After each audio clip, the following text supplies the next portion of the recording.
What up, watch peeps? You guys might remember that awesome fighter jet dial that I got in a giveaway from Red 5 Watchworks.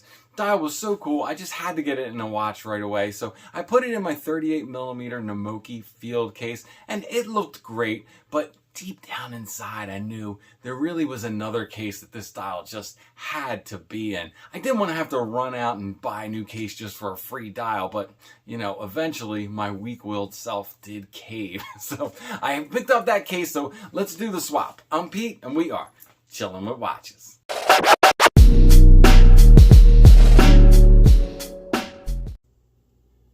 Wrist check.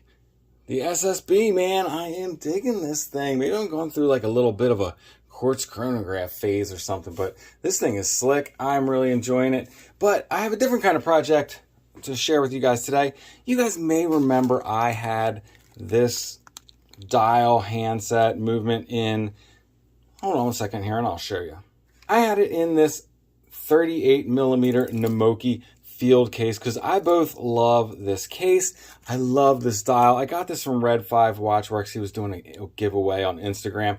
I thought it was super cool. I wanted to do something with it. So I threw it in here because this is one of the cases I had around I love. But I couldn't help but think in the back of my mind all this time, there's another Namoki case that this would be even better in. Their Bell Ross case. So that is what we've got here. So let's see what all we got in here. And I did the case and bundle kind of combo. They have a code. This is the bezel. I just got a coin edge bezel there. This is, here's the case. There's all the gaskets and the click spring and all that stuff they give it with you. So this should be a pretty much complete set of everything I need here. This is the crystal. Looks like I'm going to have to press that in.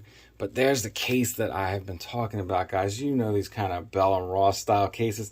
I just thought this dial, it needs to be in one of these cases, and this should be a lot of fun. I think this is going to be a kind of cool project. I don't have the bezel insert here yet, but we'll put together what we can out of what's here. Even give you the crown with this setup. So let's go ahead and start by pressing the crystal into this case.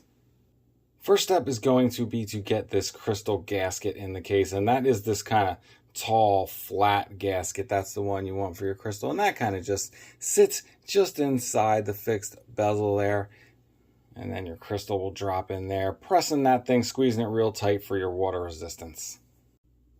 Many of you have undoubtedly seen me do this before. You just get your crystal kind of set inside that gasket, nice and even, so it's sitting straight the whole way around. You want to make sure you can see that little bit of gasket there. See that black on the edge? You want to make sure you can see that all the way around. That makes sure your crystal's going inside the gasket. Then you're just going to, turn your handle here, get yourself some downward pressure to seat that thing. Then you're going to loosen it up. You're going to turn this, tighten it a little more, turn it, tighten it a little more until you get it fully seated, nice and flush, straight the whole way across. And that went in really easy, nice, flat and flush all the way around. I'm assuming that part of that is the product of this really nice flat case that was kind of easy to press in there. I'll tell you guys what though, I hate pressing crystals. That's one of my least favorite things these days, and it's because of the dust. Getting every little piece of dust off the bottom side of the crystal is just a pain in the butt. So let's get this case opened up. This is not like a screw down case back, obviously. It's a screw on case back with these 4 screws around the edges. So let's open this baby up. I don't have to do any dial or hand stuff because I just took the movement wholesale out of the other watch. So we're just going to drop it right in this bad boy. Kind of a cool and different setup here, dealing with one of these kind of case backs. You can see it's still got that ring in there that's going to help put pressure on the movement. This kind of opened up real nice. I think I got all the dust out of there. I did a good job of not smudging it up, but there's always a couple stubborn pieces of dust. You can see the groove where the case back gasket goes. We should be able to just drop this very nicely over top of that movement and be almost done. Just a little bit annoyed right now because this thing is apparently supposed to have a chapter ring. This bundle came with basically everything you need but a chapter ring, and I just guess I assumed that this particular case didn't need one, but I do happen to have a brushed stainless steel chapter ring on hand, so I popped that crystal back out, start over with the dust, okay, and we'll get this crystal back in there and pick up where we left off. All right, I got the movement in the dust out, and it is already starting to look absolutely spectacular. Boy, I really fought with that dust there for a little while. But I think we are good to go at this point. So I do have to put the crown in. They did supply a crown and stem, but it is an uncut stem, so I'm going to have to cut the stem here.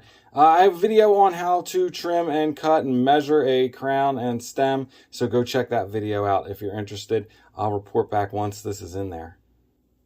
I got thread locker on the threads here going into the crown.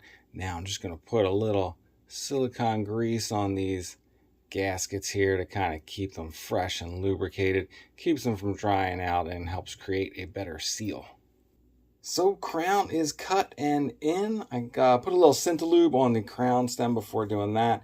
Got the case back screwed back on. I did relubricate the case back gasket. I didn't put thread locker on these case back screws. I don't know, maybe I'll go back and do that at some point if I think it's necessary, but this thing is looking pretty sweet. So last thing we really all have to do here is the bezel. And like I said, I got a Namoki coin edge bezel here. I don't have the insert that I have planned for this yet, so this guy will go on here. And I have a black and orange, kind of orange for the first 20 minutes, black for the rest, which I think will look sweet with this dial. It'll really bring out the orange in that second hand, but we're going to have to wing it with something like this. So yeah, if you could imagine this with the red part here being orange, that's what we're going to go with. But since I don't have that,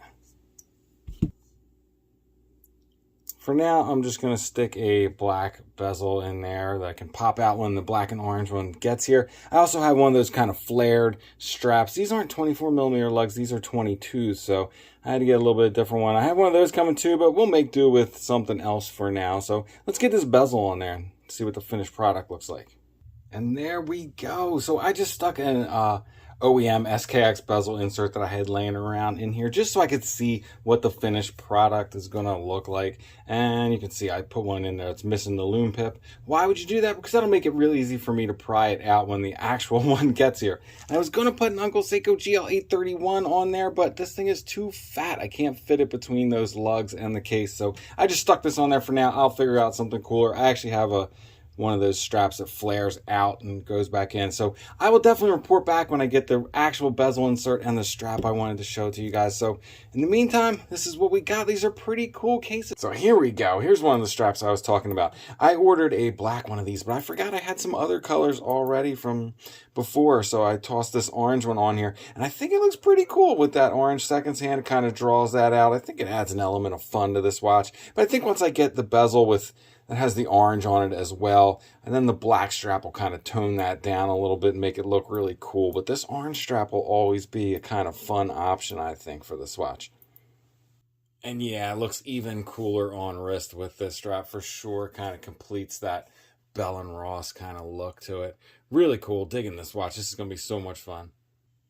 So there you guys go, the Namoki B&R build that I just did. I freaking love this thing, but I did not realize how much fun this thing was going to be to wear, especially on this orange strap. But I think once I get the bezel insert that I have intended for it and tone down even a little bit with the black strap, it's going to be even cooler and give me even more options.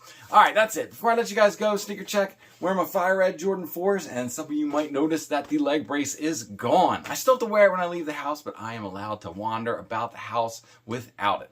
All right, that's it. If it's not too much trouble, please like, subscribe, and come back next time. Peace.